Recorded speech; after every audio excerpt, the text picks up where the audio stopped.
Jorge Masvidal, the Steakhouse Street Justice saga. Jorge Masvidal is the kind of guy who turned backyard brawls into a UFC headliner career. He baptized Ben Askren with a flying knee, earned the BMF belt, and became a Florida folk hero.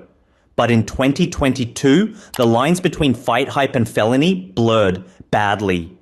After losing to former friend-turned-blood rival Colby Covington, Masvidal took the beef off Twitter and into the real world.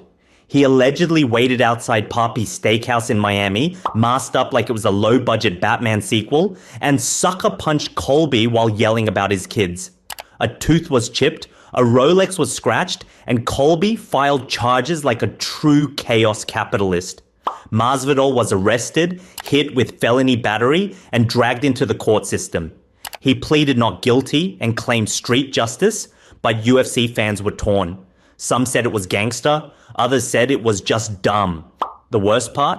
It happened after a sanctioned legal cage fight. He had 25 minutes to settle things and lost, but still went for round 6 in the parking lot. That's not BMF energy, that's just a grown man playing Grand Theft Auto IRL. Paulo Costa, 4 bags, internet memes, and the art of not caring. In the cage, Paulo Costa is a walking wall of muscle and Vitor Belfort nostalgia. Outside the cage, he's like a mix between a meme lord and a Brazilian Bond villain. But his most shameful moment came not from a post, but from a bag, an illegal IV bag to be exact. After getting flattened by Israel Adesanya at UFC 253, Costa's team was investigated and later admitted to using IV rehydration, which violates USADA's anti-doping policy. Costa claimed ignorance as if no IVs was written in invisible ink. He was handed a suspension, but instead of groveling, Costa went full Paulo. He mocked USADA, joked about the violation on Twitter, and started making memes of himself with IV bags like it was part of his new supplement line. He even tweeted, "I do nothing wrong," in broken English, which only made it funnier. Most fighters panic during scandals. Paulo? He just leaned in, flexed, and started selling shirts. It's not exactly a redemption arc, but it's definitely an entertaining one. Anthony Rumble Johnson, power and problems. Anthony Johnson had fists that could make grown men question their life choices. But behind the terrifying knockouts was a troubling pattern of behavior that flew under the radar for far too long.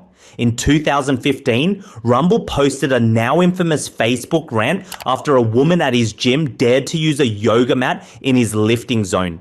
He insulted her appearance, demeaned her for trying to train, and said he went off on her. The kind of unhinged outburst that gets you a visit from HR, if not a restraining order. The backlash was instant. Fans were appalled and Rumble deleted the post. He issued an apology, but it rang hollow. Especially since this wasn't his first brush with controversy. He had previously faced domestic violence accusations, including one in 2009, though charges were later dropped. Rumble was one of the scariest fighters of his era, but his behavior outside the octagon hinted at a much darker side. He passed away in 2022, tragically young, but his legacy remains complex, a man of immense talent and deep unresolved shadows. Tim Sylvia, the poop heard round the world. Let's be clear, Tim Sylvia is a former UFC heavyweight champion, but no amount of belts can save you from the stain, literally, that defines your legacy. During a 2006 fight with Asuero Silva, Sylvia started moving weird. He clinched awkwardly, shuffled backward, and suddenly became hyper aware of what his shorts were touching.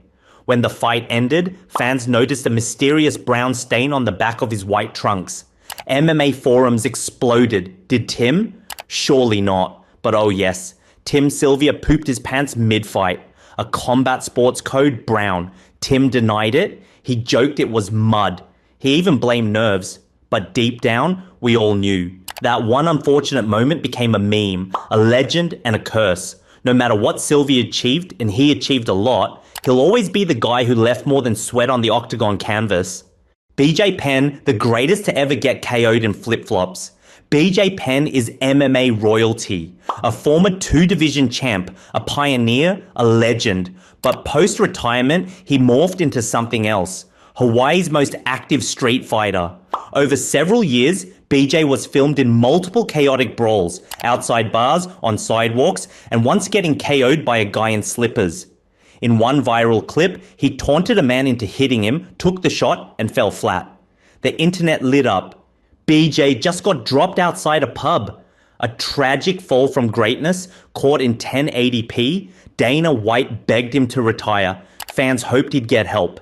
BJ responded by running for governor of Hawaii. No, seriously, he campaigned on cleaning up corruption while still appearing in bar fight videos. BJ's story is one of the saddest in MMA, a legend who couldn't let go of the war even after the war was over. The Octagon gave him purpose. The streets just gave him CTE and viral shame. Nate Marquardt, TRT, TKO'd by science. Nate Marquardt was the clean-cut, humble martial artist everyone respected until 2011 when he showed up for a main event with testosterone levels that could melt steel. The Pennsylvania Commission pulled him from the fight hours before it started. Dana White was furious. Fans were baffled. Nate was embarrassed. Turns out he was using testosterone replacement therapy and badly mismanaged his dosage. Marquardt tried to explain it was legal, medically approved, and he just didn't cycle properly. But USADA wasn't around yet, so commissions handled things their own way, and Nate got dropped from the UFC like a malfunctioning lab rat.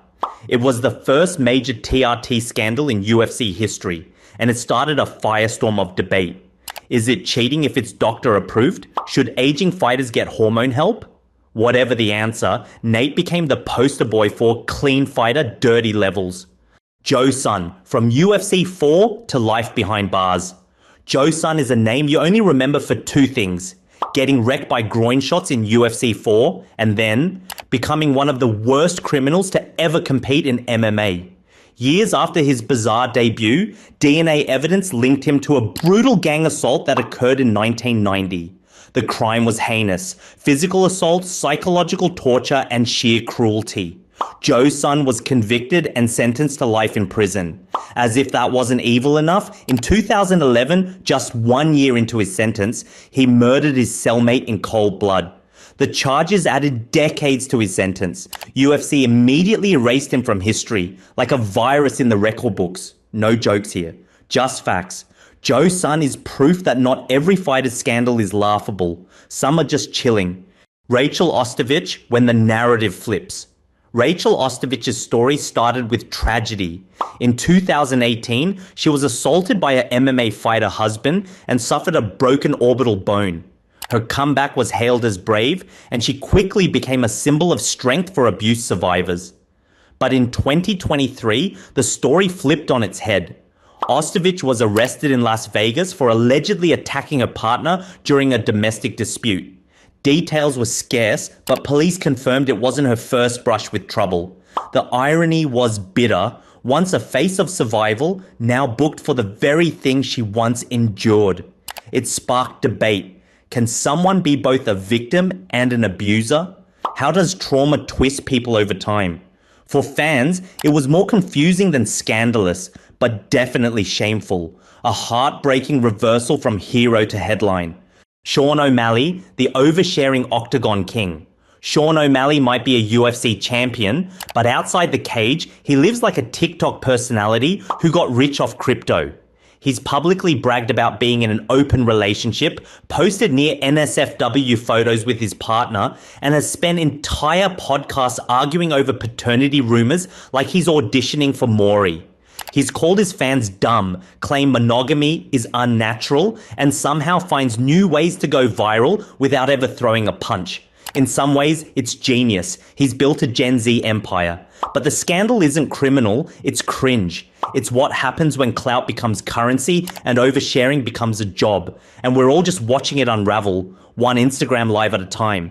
Mirko Cro Cop. The stoic syringe Cro Cop was a man of few words and even fewer emotions. His signature line was, right leg hospital, left leg cemetery.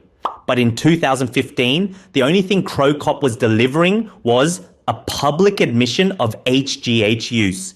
He had torn his shoulder and in desperation used human growth hormone to recover. Before USADA even caught him, he came clean himself, admitting it in an interview like he was reading the weather report.